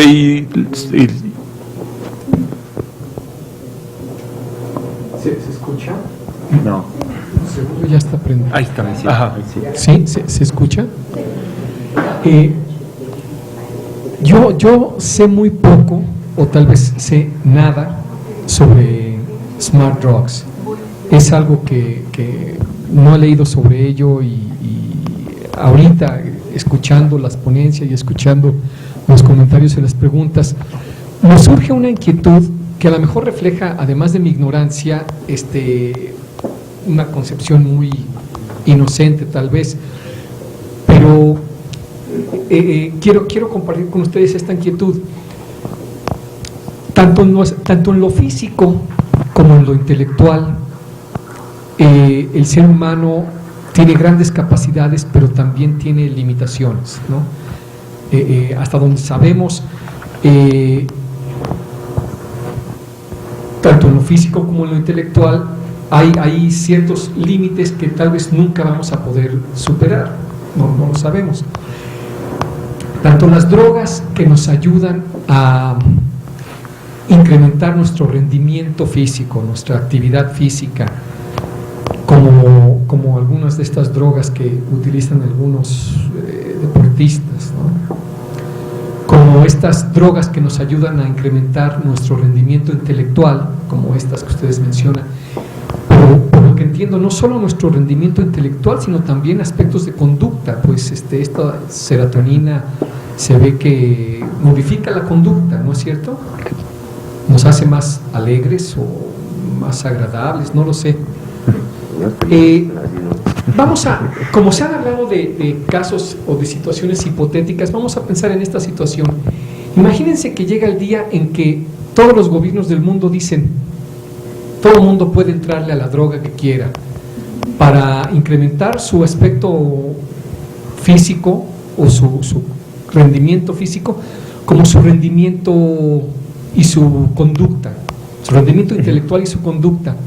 Y de repente toda la humanidad empieza a utilizar estas drogas.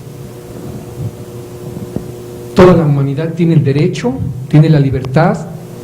Las compañías farmacéuticas las ponen a un precio extremadamente módico.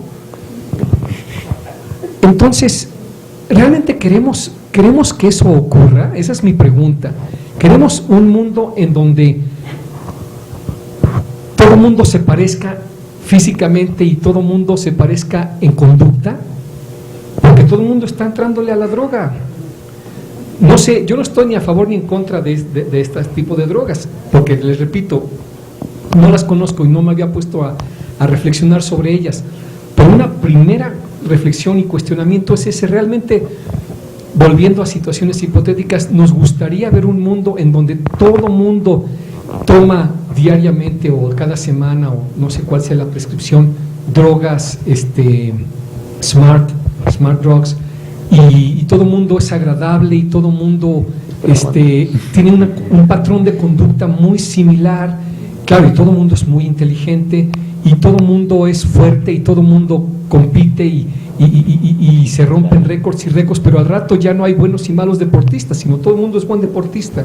¿Realmente ese es el mundo al que queremos llegar? Bueno, es una pregunta abierta a todo el mundo, no nada más a ustedes. Y es una situación hipotética, evidentemente, que yo creo que nunca va a llegar a darse, pero bueno. ¿Quieres contestar? ¿Alguien más? Bueno, antes de la intervención de Héctor, yo iba a comentar que yo creo que si llevamos la discusión sobre las drogas a las drogas ilícitas, a la prohibición, ¿por qué? ¿Quién va a regular esto? Yo he sostenido con otras gentes una posición liberal en donde creo que cualquier prohibición del uso de drogas es absolutamente contraproducente y que lo único que debería hacerse es educar e informar a las personas de los riesgos que puede tener, y el único requisito que se pondría es el que no haya daños a terceros. Alguien comentaba que lo malo del uso de las drogas es que si hay efectos a terceros, porque si alguien se vuelve alcohólico, pues entonces la familia sufre mucho, y alguien que es adicto a la heroína, pues peor todavía. En fin, esos son los problemas que sí tendrían que resolverse a base de la gente pueda usar las drogas y trate de no volverse adicta. Lo que está pasando con la marihuana es de las drogas menos dañinas que se conocen entre todas las ilícitas, y sin embargo está clasificada en Estados Unidos como de las peores, a pesar de que ahora ya Colorado y Washington se liberaron del asunto. Pero pues hay otras drogas que son de la venta libre y que son para mejorar y no para corregir. El Viagra, por ejemplo. Entonces, pues ¿por qué se va a regular el uso del Viagra si a alguien le sirve para tener una actividad sexual más activa o más a su gusto? Y yo creo que es una buena comparación. Y estas drogas, lo que yo sí pienso es que no es que hagan iguales a todos en la conducta. La conducta de cada quien depende desde la genética hasta su educación, su medio ambiente, etcétera. Y el hecho de que todo el mundo empezara a usarlas no quiere decir que todos se van a comportar de la misma manera, pero quizás sí que sean más inteligentes. Y no por el uso de los anabólicos esteroides o de la eritropoyetina, todo el mundo va a poder correr los 100 metros en 10 segundos, por supuesto que no, porque hay muchos otros factores, ¿no? Entonces yo no vería ninguna razón ética para regular o limitar el uso de estas drogas, y sí trataría de que todo el mundo las use, pero de manera informada y para que todo el mundo sepa pues de qué se trata, ¿no?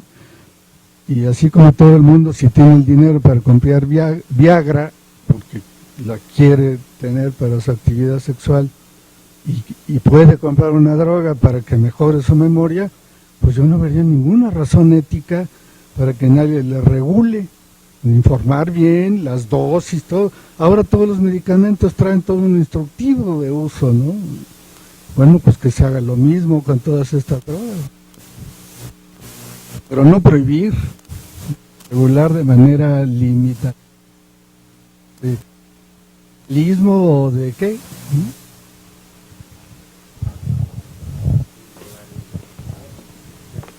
Pero muy breves. El primero respecto a lo que comentaba el doctor Mayani, que estos ejercicios intelectuales va a ser un atrevimiento porque aquí hay gente que está formada específicamente en filosofía, pues son los que ha hecho la ética, porque la ética, lo que se ha plantado en todo sistema filosófico es precisamente crear o suponer que existe una forma mejor de lo que existe, es decir, toda la ética se plantea utopías.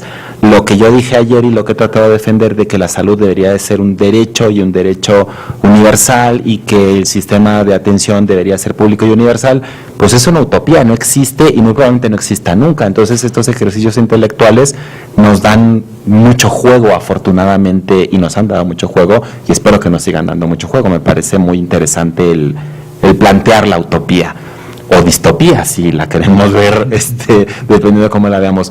Y un comentario respecto a lo que dice el doctor Tapia, yo no sé, creo que no es el mejor ejemplo, a lo mejor es el que mejor se aproxima el del Viagra, porque al menos como se diseñó y como salió la molécula, pues fue para el tratamiento de la disfunción eréctil, y el hecho de que la gente que no tenga disfunción eréctil, tengo por ahí atrás una terapeuta sexual que no me dejará mentir, el hecho de que la gente que no tiene disfunción eréctil la utilice, pues no es una cosa deseada porque ni siquiera va a tener un efecto adecuado. Aquí veo un jovencito, muy jovencito, que seguro si se la toma o no se la toma, no le va a mejorar absolutamente nada, porque eso no está muy estudiado que no mejora la potencia sexual, lo que hace es posibilitar una erección. Y si tenemos alguien que tenga disfunción eréctil, pues sí, como tratamiento sí que le va a servir. Creo que no sería, no sé, el mejor ejemplo para el caso. Sí, pero la usan mal. O sea, no les va a servir. Sí, para que no gasten. Sí. Bueno, sí, es mejor un buen estímulo erótico sexual que el Viagra.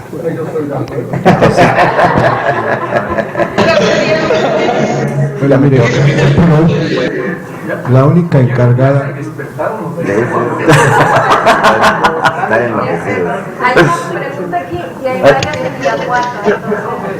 Sí, aquí. Hoy por hoy la única Deberíamos conseguir que un comité de ética se regule a sí mismo para que no pase como ciertos límites que también debe tener y no se convierta en algo como fascismo. Un ejemplo, si a mí me gustaría hacerme un enhancement intelectual o un enhancement moral y no lo pudiera realizar porque un comité de ética dice que no está bien. Un comité de ética se puede regular a sí mismo.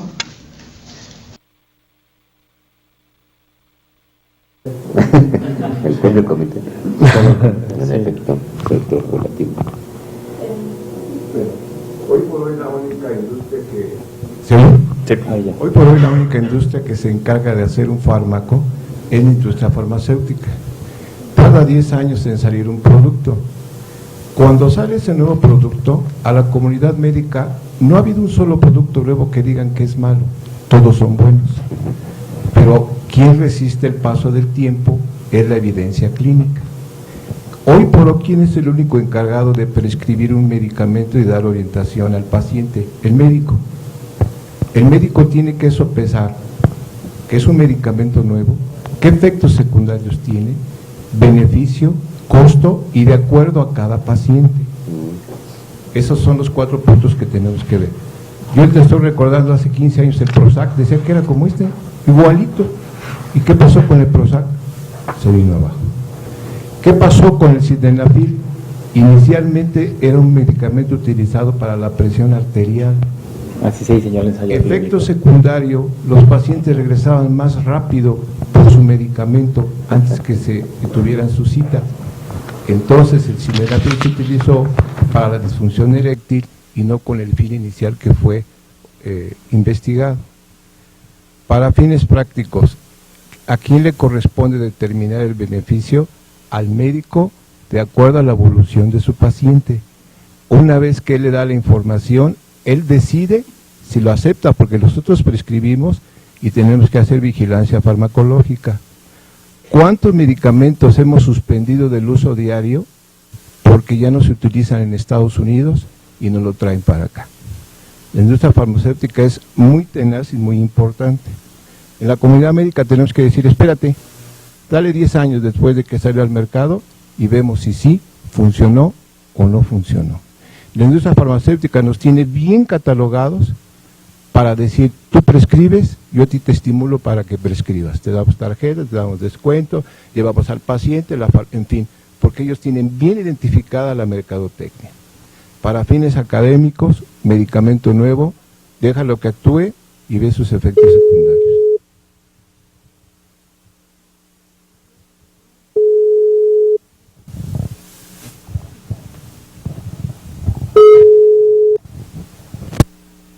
¿Tenemos conexión allá con ellos?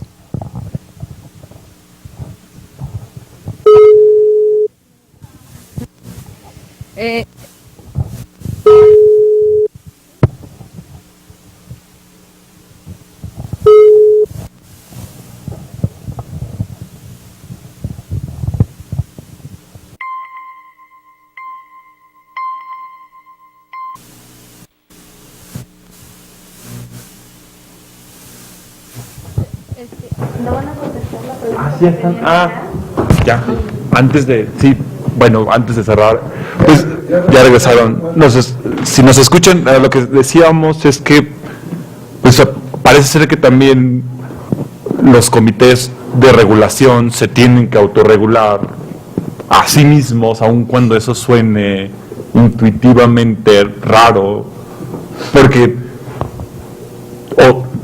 si es el último escalón, pues no hay otra solución, ¿no? En el caso de los gobiernos, por ejemplo, lo que hace es que la sociedad civil de alguna manera regula a los gobiernos y cómo interactúan, pero cuando estamos pensando en este tipo de sociedades de expertos, pues tienen que ser autorreguladas, y esta autorregulación tiene que venir también por parte del ejercicio crítico de las propias funciones que ellos ejercen. Y ampliando un poco esto, que suena raro, como dice César intuitivamente, la situación de que se autorregule, pero por eso en la teoría de los comités de ética, algo que es muy importante es la pluralidad. Un comité de ética es un mal comité, sería un mal comité si todos tuviesen la misma formación, si todos tuviesen la misma religión, si todos tuviesen el mismo sexo, si todos tuviesen la misma edad. Es decir, un comité es más rico en cuanto mayores perspectivas hay, y precisamente se trata de que existan más perspectivas sobre el mundo para que no exista o para que se disminuya al máximo la posibilidad de que siempre se tome el mismo tipo de decisión. No sé si esto ayuda también a situarnos en una posición real, que sería difícil que con un buen comité el comité resultara tan restrictivo como para decir tal situación no, siempre, o tal situación sí, siempre.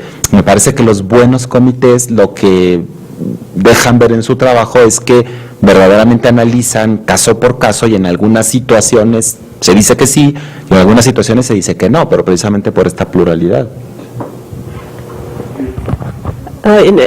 En serio, no creo que siempre la diversidad es el primer objetivo de comités éticos. Por ejemplo, es necesario incluir miembros que va a discriminar. contra mujeres o contra razas diferentes. Eso es perspectivas diferentes, pero no necesitamos incluirlos, ¿no?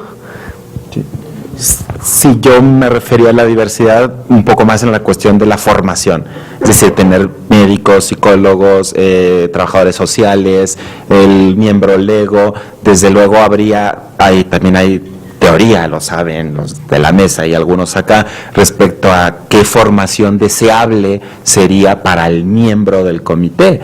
Desde luego hay formaciones que son más deseables y otras menos deseables, posturas que son más deseables moralmente hablando que otras que no lo son. También sacerdotes y rabinos. Está mucho teorizado también la cuestión de la religiosidad.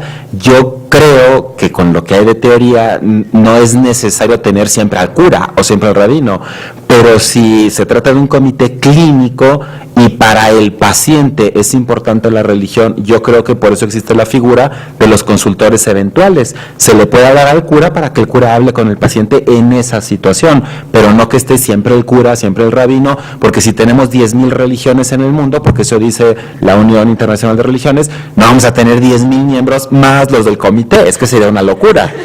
Por eso creo yo que la figura del religioso tendría que ser un consultor eventual solo si el caso lo requiere, pero habría algún momento para el religioso, para no discriminar precisamente. Ok, les dejamos la mesa para la parte final. Sara, ¿quieres tú decir algo antes que yo cierre? Sí, ¿no? ¿Tienes últimos comentarios o...? No, pues.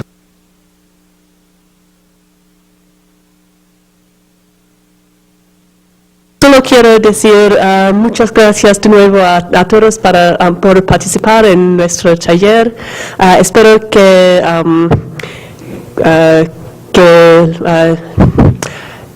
lo encuentran interesante. Yo sé que para mí era muy interesante. Yo he disfrutado mucho. Gracias por tolerar mi español.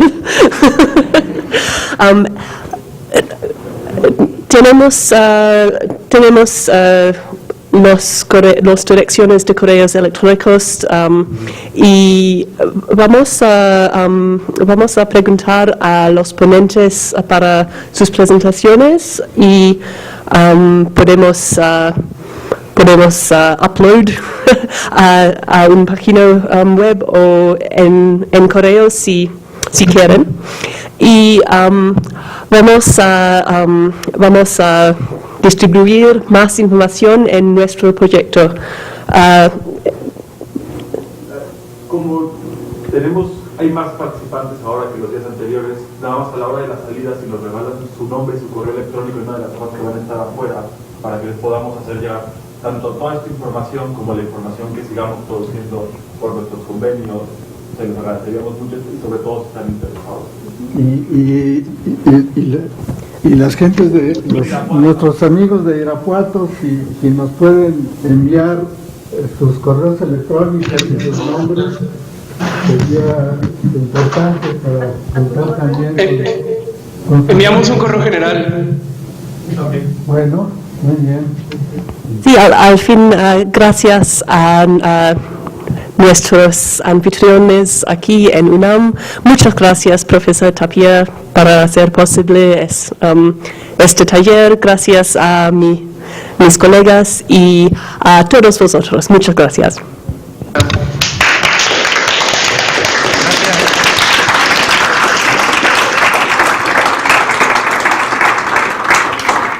No, yo nada más quiero reiterar el agradecimiento a todos quienes aceptaron participar en esta, que es la primera actividad de este tipo, de este proyecto conjunto entre personal académico de la Universidad de Manchester y de la UNAM y de la Universidad Autónoma de Nayarit. Sin la participación de ustedes, pues no hubiera tenido sentido esta actividad, así que muchísimas gracias.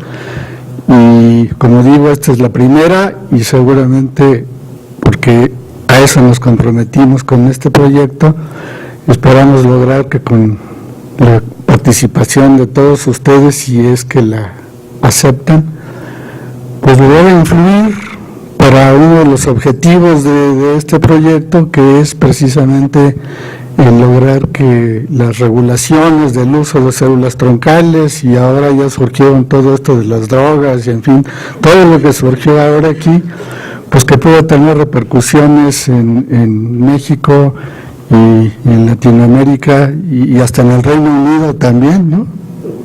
Porque finalmente el proyecto pues es conjunto entre universidades de distintos países y es un proyecto internacional apoyado por la British Academy y por las 3 universidades que he mencionado. Así es que pues ojalá que sigan colaborando con nosotros y por supuesto si también siéntanse libres de enviarnos sus ideas, sus comentarios que puedan tener como resultado de este taller, y muchísimas gracias a todos. Cerramos entonces.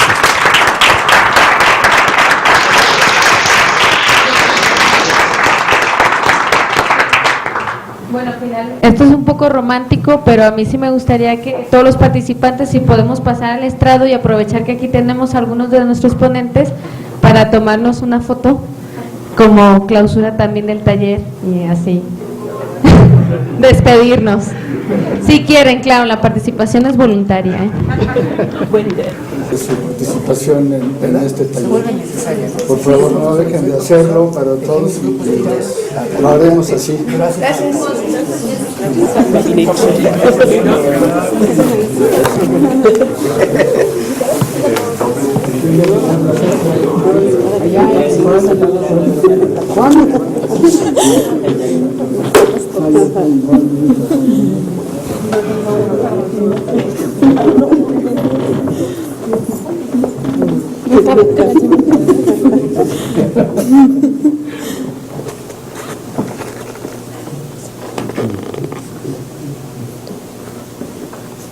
Mientras sale la foto quiero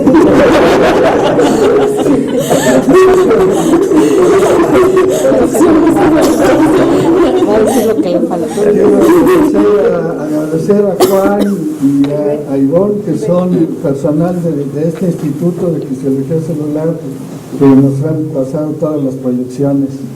Muchas gracias.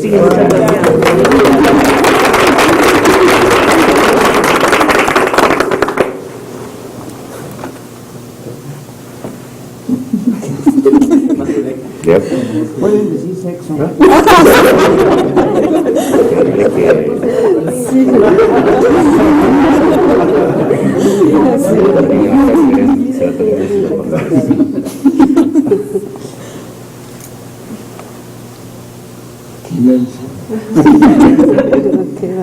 ¿Ya?